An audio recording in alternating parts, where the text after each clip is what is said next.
Hello, hello, beautiful soul.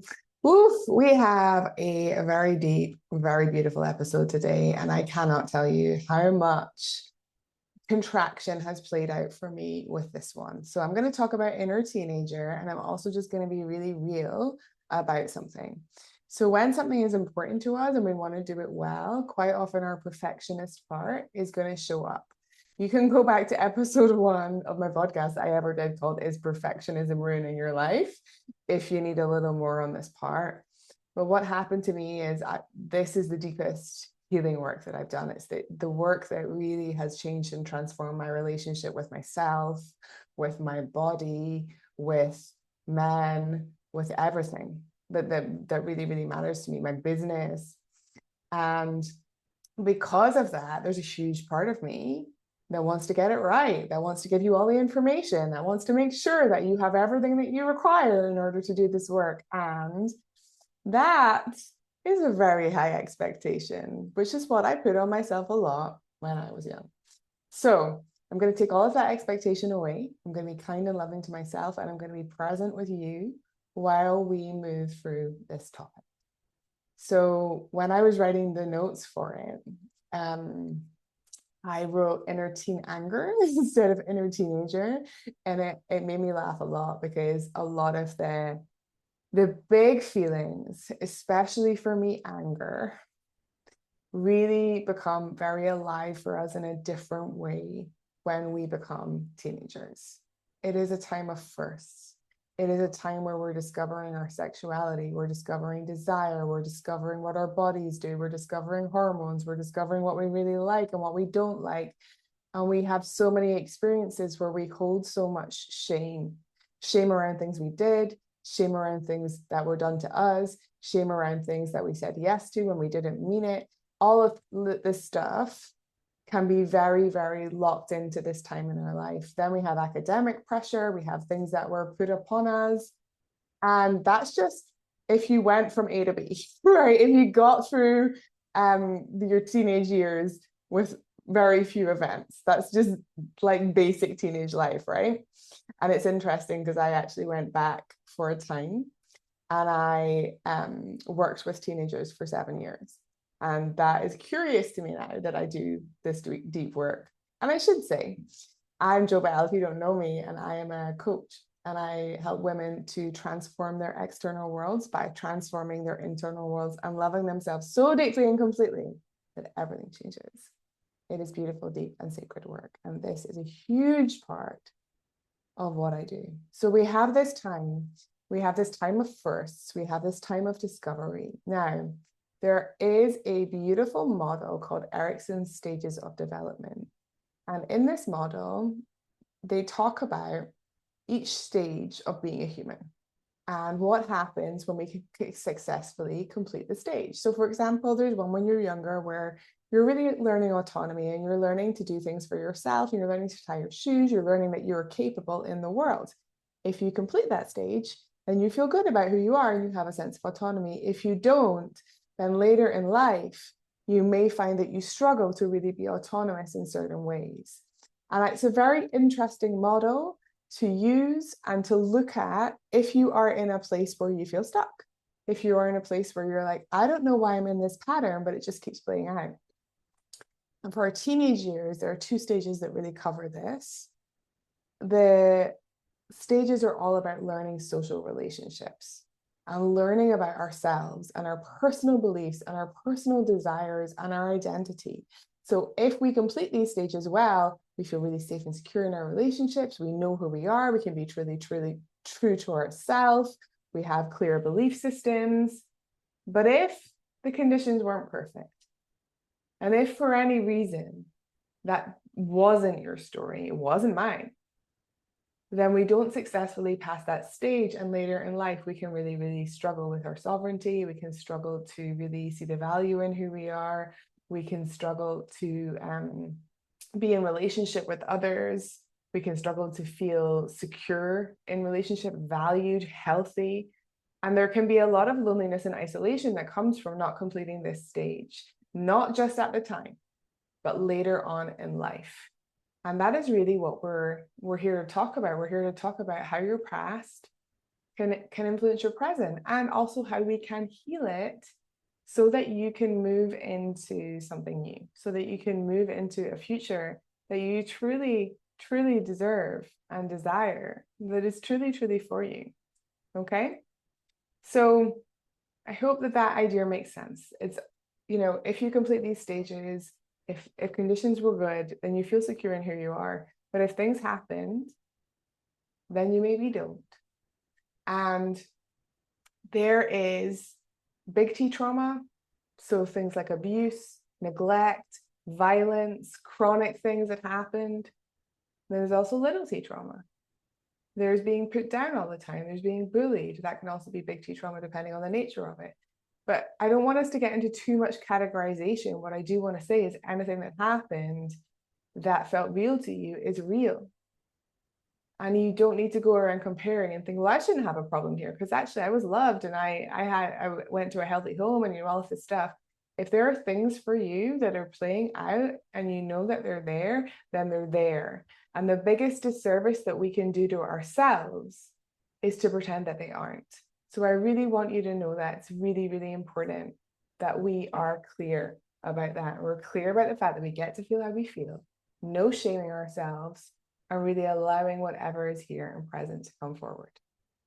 So hope that is all landing in your space. And you might be thinking, oh my goodness, my teenagers, I can't even fully remember. And that's okay. So I want to talk about some myths around inner child and inner teenage work.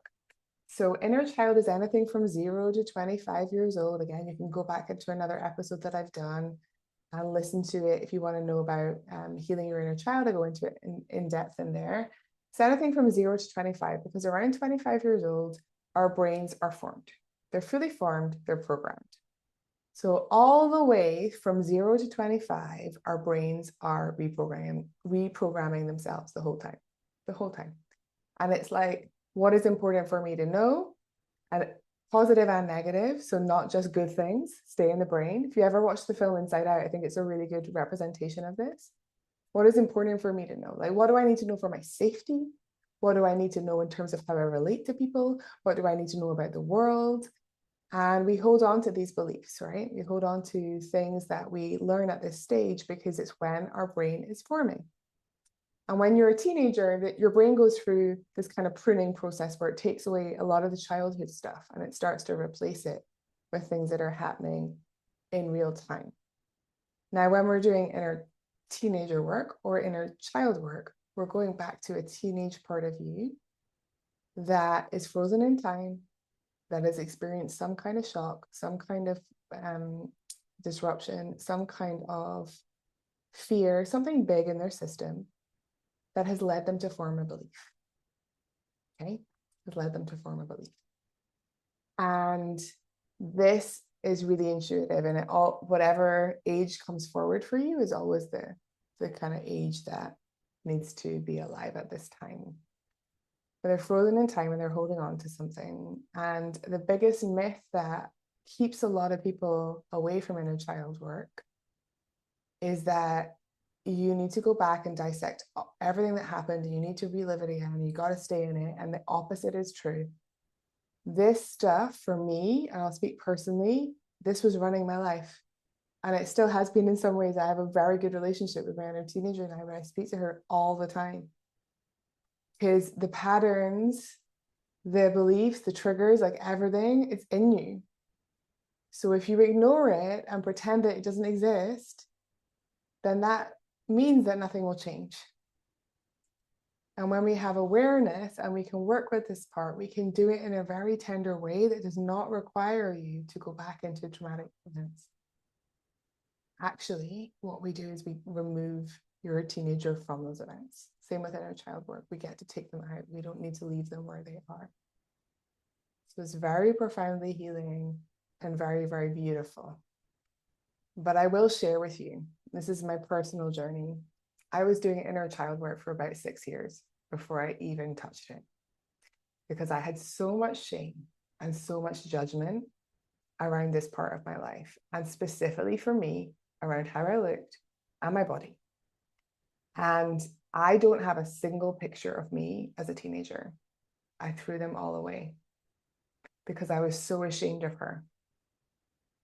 I can even feel it now, the charge of it, right? I was so ashamed of her. And she felt that. So we cannot go to this work when we're still carrying judgment towards this part of ourselves. We have to get ourselves to a place where we can recognize what happened. And I'm going to talk about how to do this and really remove the judgment. And that can be hard and it can be a process. So I just want you to know that if you're like, nah, I do not want to talk to my inner teenager, it could be that it's the most supportive and helpful part for you to go to. And it's going to take its own time. And that is okay. That is okay. Okay, great. Okay, beautiful. So as a teenager, we're at the stage where like, who do I need to be to survive and fit in? Like, who do I need to be? And as a child, whenever you are developing, this is our strategy. Like our subconscious program strategy is, I'm going to try out this and I'm going to see if this works. And if it works, I'm going to keep on doing it. So for example, I'm going to try being the one that makes everyone laugh. And if it works, then I'm just going to keep on doing it because then I'm safe. Then I'm safe. If I'm the one that makes everyone laugh, then I'm safe because people like me and they accept me. Except that's not really me, it's just a mask. Or it might be, I'm going to be the one that has no needs. I'm going to be quiet. I'm going to get on with it all myself because that's how I get love. That's how I stay safe. And we just keep on doing it. So survival strategies can be very deep in our bodies. And for me, I definitely, and I still don't know all the ins and outs of this, but I learned to keep everything that I needed inside. And I learned to not ask for my needs, to make myself very, very small. Now, years later, that was playing out in relationships, destroying relationships, because I wasn't actually able to say what I needed. And therefore, the other person was just like swimming in this, I don't really know where to go, right? So huge, huge things that if we work with them can like be the most deepest, most profound healing. They really, really can. Okay, so I'm going to tell you a little bit more of my personal story, and then I'm going to give you some really clear techniques so that you can start, if you want to work with this part. So you may not know this about me, you might. I struggled with my relationship to my body, I would say into my early 30s. I had bulimia for a time. I had really disordered eating, a lot of starving myself, over exercising, all of those things, right? And this came from this belief that I got when I was a kid of, oh, women are small. Now I'm a 6 foot tall woman. And things were said. Things were said about my body when I was young. And I was a sensitive kid and I took it all to heart. And I remember I had these stretch marks like all the way up my back because I grew so fast and I was so ashamed that I wouldn't go swimming, which I loved. I really loved it, right? So a lot of my pain came from trying to change my body, trying to shrink myself, trying to make myself smaller and feeling like I was not okay. Like my physical presence was not okay. And no matter what I did, no matter how much I dieted, no matter how much I did anything, I couldn't change my size. Like you can't change your height, right? As much as I prayed for that many, many times, it didn't happen. Now, fast forward to, I'm around 35 years old and I'm starting my business. And I'm on Zoom and I'm on Instagram. And I am now looking at myself in the face. This woman who I have judged, who I've criticized, who I've shamed, who I've only said negative things to for a very, very long time. Although at that point, that relationship had changed. And I was very kind of compassionate to myself. But still, being visible felt like a threat. And I'm going to just bring in an added component here. Okay, so we have the inner child understanding, frozen in time. When we're doing something that is a threat to what our inner child or inner teenager thinks is going to keep us safe, our nervous system is going to have a biological response. So our nervous system is this beautiful thing that runs all through our body, right? All through our body. And if it thinks that there is a threat, it will go into fight or flight, or it will go into withdraw. And either way, you're not in a safe and secure place of being able to be visible and being able to be on video and that kind of thing. And that's why I remember once when I was writing creatively, and I was standing on a stage and I was reading a story, my body was shaking, like my leg was shaking. It was like so weird. It was like something took over my body. That was my nervous system, like being in the fight or flight response and being like, this is a threat, this is a threat, this is a threat. Okay. So I want to just put this piece in because it's really important that we also work with our nervous system when we are taking the action part. So we have the healing that we can do ourselves. And then we have the new stuff that we want to do in the world. And with that piece, we've got to be able to find safety again in our nervous system. It's okay that there's movement in our nervous system. We're not going to be regulated the whole time. That is a complete myth. But we want to find safety. Just feel like we can bring ourselves back to safety. Otherwise, it becomes too overwhelming. And that is when you find yourself face down on your bed for 4 days because you're like, now I can't deal with the world. Okay. And there's variations of that, right? So I hope that this is landing for you. And I'm going to finish my story. So when I started my business and I really was learning to be visible, I would be recording videos and then I would be like watching them over and I would delete them and like again and again and again. I was just in this cycle. And I really had to work with parts of myself that didn't feel like it was safe. Now, I did not work directly with my inner teenager then. I will not lie to you. It took me longer. But I did start to work with the belief system that she had. And this is where things started to collide for me. So I started to realize that everything I'd been told about my body was untrue. That everything I'd been told about who I needed to be as a woman was untrue. I started looking at the belief system of, oh, wow, like look at those women that were in size zero, like the were size zero models. That was a generation I was in. They are so small. That's not how bodies are actually supposed to be. Okay. And I started following people who were like more body positive, and I started being like, oh my gosh, my body was actually never wrong. I just made it wrong. Society like helped me to make it wrong. And I was so keen to stay safe. So if I'm the threat, my body is the threat, then I will make it smaller. I will make it smaller. Okay. So I started to unpick that belief system and I started to be like, okay, what would happen if I didn't believe this was true? And that is what changed my relationship with my body. All of that work. It was nothing to do with dieting. Nothing at all. So this is really important because I'm going to get onto practical tools soon. But that was my inner teenager. And it's also has previously and still shows up in relationship because that is the part of me that feels most insecure. Another way it showed up for me, just to give you another example, is that I got to a point in my business where I was in a confusion, distraction cycle. And I just was like, I don't know what to do. I don't know what to do. I don't know what to do. And I was working with my coach and we got to this point where I found my inner teenager. She might have been about 20. It was around my third year of university. And she was like scratching at the wall. She was so overwhelmed and so sad because she didn't know what to do. And she was like, I don't know what to do. Like, I've got all of these options in life and it feels completely overwhelming. And what if I choose this and it's wrong? And I remembered that feeling. I remember that so deeply. And so I was able to go to her and say, hey, it's okay. It's okay. And I was able to explain to her my life now. And that was profoundly healing. So this is really deep work that genuinely makes a difference. It really does. And it's been some of the most profound work that I've done for my clients too. You know, especially if you have a very deep belief that you're a burden, if you have a belief that nobody wants you, people don't want to be with you. These are the types of things that your inner teenager carries. And when we can heal them, the whole world opens up. Like your relationships are different. The way you feel about yourself is different. The things you achieve are different because you're not acting from a wound.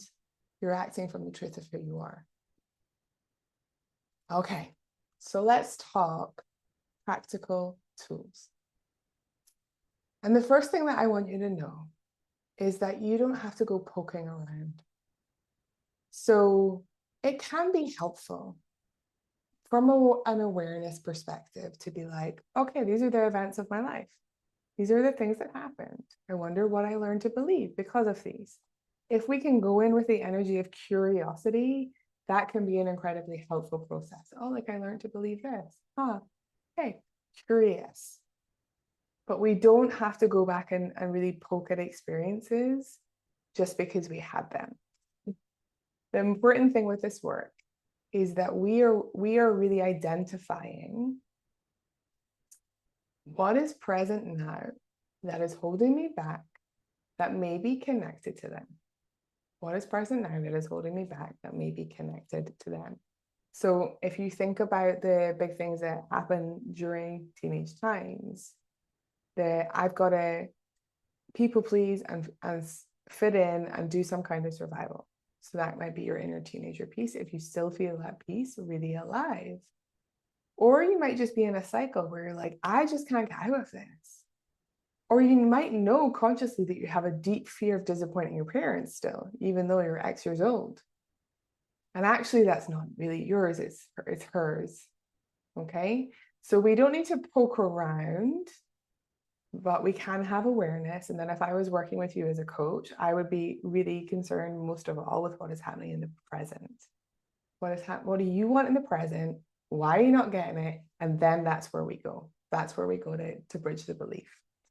So the first stage is if you know that you have a lot of judgment like I did, so much judgment towards my teenage self, I want you to write a letter of gratitude to this part of you.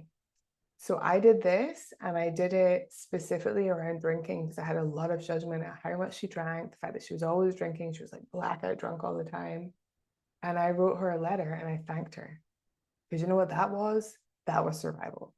That was, oh my gosh, I feel okay in my body when I drink. I feel like I can relate to people when I drink. So I'm going to be grateful to her because she got me through that time. And we always want to be grateful to ourselves for coping and for getting there. Now, yes, I'm sad that she wasn't thriving. I've done a lot of grief work around that. But she doesn't need to feel that. What she needs is my gratitude, my thanks, my acceptance. You get to be here. I'm so thankful that you're here. So write a letter of gratitude to this part of yourself for everything she did, and include anything specifically that she may be ashamed of. I'm so grateful for you. I'm so grateful that you found alcohol and that it helped you and it supported you. And you used that as a way to help you to make friends and help you to be in social circles and help you to feel okay. I'm so grateful. And genuinely, like, really get to the point. And if you can, that's okay. It just means there's more deep healing work to be done. And that is something I would highly recommend doing with a coach that is trained in this, like myself, or someone else that you really, really like. But you want to be really clear that you're grateful to her for where she's gotten you. And if you're not yet, then you just get to do a little more work around that piece, because nothing heals in judgment, and it won't heal in judgment. And also, you deserve the gratitude that you never got. You deserve to be seen in the way you were never seen. And I will be a stand for that forever. Okay, so that's step one. Step two is an emotionally expressive exercise. So a lot of the time, this is why I wrote Teen Anger. A lot of the time, what we learn to do as teenagers, we have all these big feelings, and this goes for inner child too. We have all these big feelings, everything's swirling around, and then we get conditioned into nope, zip, and we hold it in our body, right? We hold it in your body. So for me, when I started to work with my inner teenager, this was such a key piece. And so what you can do is set up 2 chairs. This is a technique called empty chair, and I'm going to use it in a very specific way as I describe it. Set up 2 chairs. Your present negative self is in one, your highest self, and then your teenager is in the other. And you really like get yourself into a space where you can really imagine her sitting opposite you, and you're like, okay, I can see her there. She's X years old or whatever. And then you just want to say, thank you so much for being here. Just open my eyes. Thank you so much for being here. I would really like to know how you're feeling. You move to the other chair and you just let her express. So for me, this was not words. She wasn't telling me about her life. She wasn't telling me about all the boys she had crushes on. She was wailing. She was just crying. She got to have the experience of releasing that emotion in a way that she never did, because I really was able to channel her. Now, again, this takes a little bit of practice, so you may prefer a practitioner to hold you in it. If you don't, if you're good, and this is really accessible to you, then beautiful. Let her express. Then you move back to the first chair and you say, thank you so much for expressing that. Is there anything else? Check in with her. And just really thank her. Thank her. Thank you. Thank you. Thank you. And let her express. Another way that you can do this, if that all feels a bit much, is to journal as her. I don't do this because I journaled as her a lot when I was her. And it felt too hard. It just felt too hard to go back into that headspace. So for me, the expressive piece where she really got to express and actually do that, instead of holding it all in her head, which was what she did as a teenager, was so much more healing. So much more healing. But if you think it would be supportive, you can try it. You can try it. And again, it can just be a release. Okay. So you're only saying thank you, and then you just might ask if there's anything she needs. Now, if I was coaching you, I would go into a deeper process. But if you're at the point where you feel like this is good, you feel like you can be with her without judging her, and you just want to hear what she has to say, then it is a really, really beautiful technique to use. Okay, so thank you. Is there anything you need? You're not trying to correct her. You're not trying to dismiss her emotions. You're not trying to say, oh, but everything is fine now. You don't need to worry. Because it's real for her. It's really, really real for her. So let her express. Let her move. Let her emotions move. Okay? And then the third thing that will really help you and support you with this work is to think about her belief system. What is she believing about who she is and who she needs to be in the world that is not hers, that does not belong to her, that belongs to her mom, that belongs to the magazines, that belongs to the boyfriend she had, whatever. What is she believing about how she needs to operate in the world? And once you have those beliefs, like write them all down, then you can decide to hand them back, right? Then you can decide to have them back. And words are so important, and words become beliefs, particularly when you are a teenager. So I'll give you one more personal example that I think will be supportive. When I was around 15, I was having a conversation in class, and I remember this, and you remember things that were important. I was having a conversation in class with a friend of mine, and I was like, oh, I would really love to play Baby and Dirty Dancing. I was like obsessed with that film. And she was like, no resistance, nothing. She just said, you're too big. And I was like, oh, I guess that's true then. I can't dance. And I took it with the evidence that I had about things that other people had said about my body. And for the next 20 years, probably around, I wouldn't dance unless I had alcohol. And I love dance. I love it. In the last 3 or 4 years, I'm like up on stages, totally sober, ecstatic dancing. I go to salsa and bachata and all, but I still feel a texture, a contraction sometimes in my body, which is this. So I would love to say that didn't affect me at all. Like I'm so above that, but that's not how we are as beings. We take things in that other people tell us because we're wired for threat, and we make them mean something about ourselves, and that then accesses, that influences the joy that we can access in our bodies and minds, okay? So it's very real. I don't want you shaming yourself at all. If you're like, but why am I still holding on to this thing that somebody said to me 20 years ago? It's how we are wired. Some people take this into, well, be with us for the rest of their lives. So I just want you to know that that is true. Without making it dramatic, it can still be true. Okay, so look at the beliefs. Like, what is she believing? What beliefs were given to her? Write them down and then be like, huh, I'm not going to carry these anymore. And you can again write a letter and you can hand them back. You can hand them back to whoever gave them to you. You can hand them back to society. You can burn the letter and really like be a stand for, I am not going to carry this anymore. Neither is she. So there are 3 tools that you can use: gratitude letter, emotional expression, so through empty chair, only if you feel ready and supported, and then the belief systems that she is carrying. And really start to build a relationship with her. Now, just like a relationship with a human, this is not a one and done. So this is something that I continue, that my clients continue, because there are things that flare up.